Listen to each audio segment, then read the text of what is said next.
la présentatrice de Africulturelle Reçoit, qui est notre invitée dans Africulturelle Reçoit. Il s'agit de Big Ebop du journal Enquête, dont elle est la rédactrice en chef. Big Ebop, bonjour. Bonjour Omi. Alors, dans le cadre du spécial mois de mars, spécial 8 mars de Africulturelle Reçoit, on peut savoir ce que Big Ebop pense du thème de cette année, leadership féminin pour un futur égalitaire dans le monde de la Covid-19. Alors, je pense que le thème est tout à fait adéquat dans le sens où aujourd'hui on parle de redéfinition de tout. Je pense même au plan géopolitique, il est dit que tout va changer. Donc, je pense aussi que les femmes doivent prendre la balle au bon et essayer aussi de changer les choses. Alors, leadership féminin dans un monde égalitaire, dans cette période de Covid, les femmes de manière générale, apportent beaucoup. Après, dans ce cadre-là, elles ont pu, elles aussi, euh, contribuer, apporter leur soutien à divers niveaux. Je pense qu'elles aussi ont vécu les affres de la crise. Tout le monde l'a vécu, mais elles également. Celles qui étaient en télétravail ont pu le ressentir. Il n'était pas du tout facile d'être à la maison et de devoir travailler. Les gens ne comprennent, surtout dans un pays comme le Sénégal, où les gens n'ont pas cette culture-là de travailler à partir de chez soi. Il y a les enfants à côté, et quand on est dans une grande famille, ça devient encore moins évident, parce que les gens vous voient là tous les jours et pensent que vous n'avez rien à faire. Or, il y a un travail qui vous attend.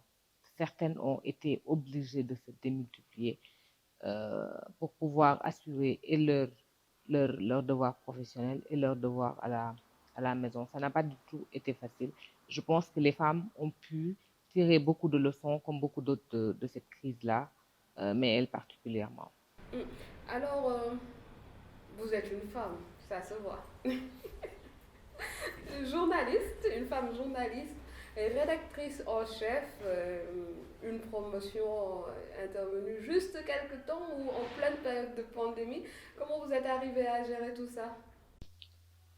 Euh, Bah, c'était venu naturellement. Je ne m'y attendais pas, mais après, quand c'est venu, je me suis dit, oui, je serai rédactrice en chef, ok. Après, en pleine pandémie, c'était pas du tout évident. Il fallait travailler à distance, il fallait coordonner. Les enfants n'allaient plus à l'école, donc j'avais toujours ma fille à la maison. C'était pas, et c'était nouveau pour elle parce qu'elle me voyait que le matin.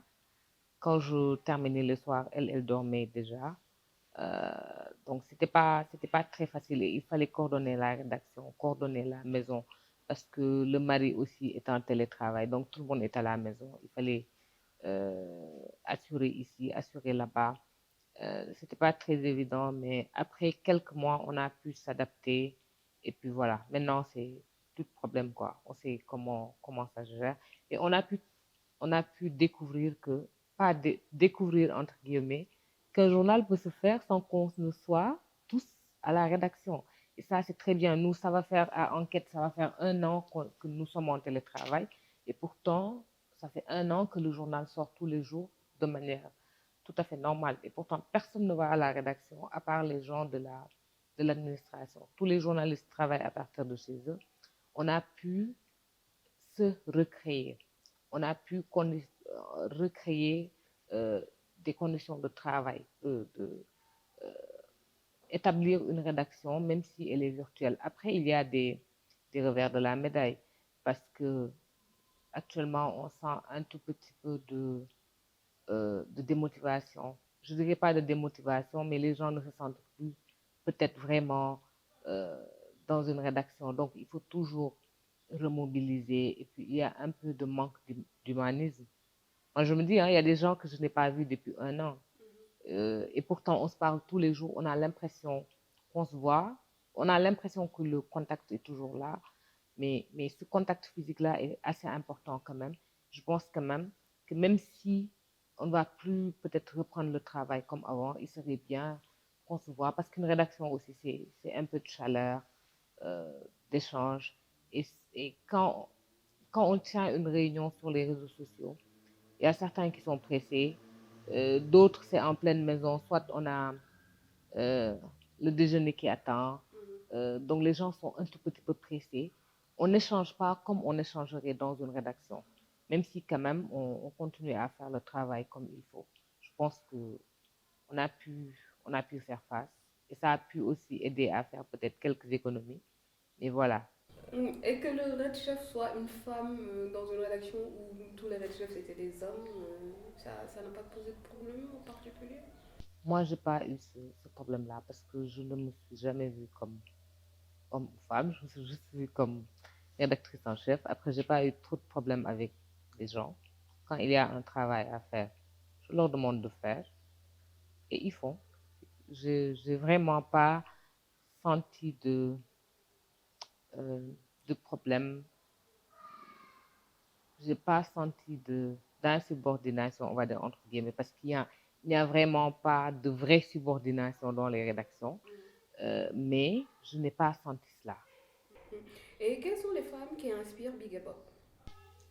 Alors, il y a beaucoup de femmes qui m'inspirent, je dirais.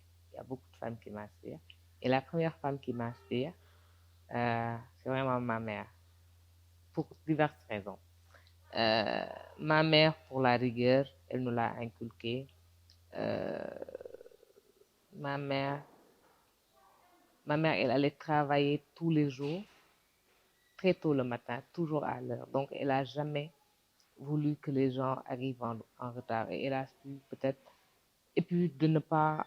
Ma mère, même, je ne me rappelle pas euh, l'avoir entendu dire ou demander une permission pour aller à une cérémonie de baptême ou de truc.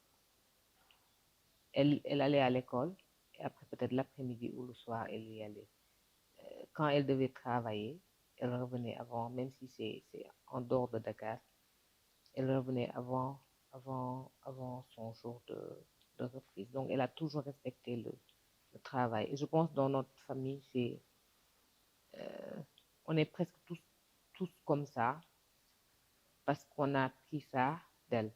Après, nous, on a perdu notre papa très tôt, ce qui a fait peut-être que euh, c'est elle qu'on a vue, on a grandi avec elle, on l'a vue se battre pour nous, se battre pour ses enfants, donc respect à elle. Et quel est le message que Big Bob a pour les femmes à l'occasion de ce 8 mars? Alors, alors que je veux pas avoir la prétention de parler à toutes les femmes. Euh, si peut-être elles me le permettent, je veux juste dire aux jeunes journalistes, femmes, qu'il est possible d'occuper des postes de rédaction, des postes de responsabilité dans les rédactions. Que personne ne vous fasse croire qu'il y a des limites euh, ou que vous ne pouvez pas faire certaines choses. Généralement, on entend dire que oui, quand une femme est mariée, elle ne peut pas occuper certains postes de responsabilité dans une rédaction, par exemple, de presse écrite, à cause des heures de descente, des heures de travail. Mais non, qu'on ne vous fasse pas croire cela. Aujourd'hui, le monde a tellement changé qu'il est même possible de boucler un journal à partir de chez soi. Il n'y a pas de limite. Vous pouvez y arriver. Il suffit juste d'y croire et de se donner les moyens d'y arriver. Merci beaucoup, Madame Bob. Ndiaye. Merci beaucoup, Oumi Regina.